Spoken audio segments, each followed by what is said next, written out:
Hello everyone, welcome back to Initial Solution. In this video, I will show you how to split screen on Windows 10.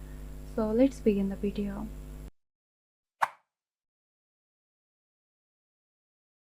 Open the window you want to split. Now press Windows plus left arrow or Windows plus right arrow. It will snap the window to the left or right half of the screen, and you will see the other screens here.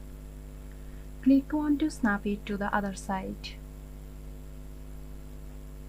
You can also drag and drop windows to the edges or corners of the screen. Drag the window you want to snap to the side or edges of the screen. The snap layout box will appear. Drop the window into the desired layout, and you will see thumbnails of your other open windows. Click on one to snap it to the other side, and there you have it. I hope this video helped you out.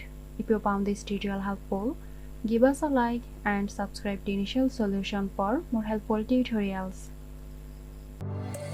This video is sponsored by Girosoft. Girosoft offers graphic design, UI UX design, digital marketing and web development. Elevate your brand with Girosoft today. For more details, check the description box.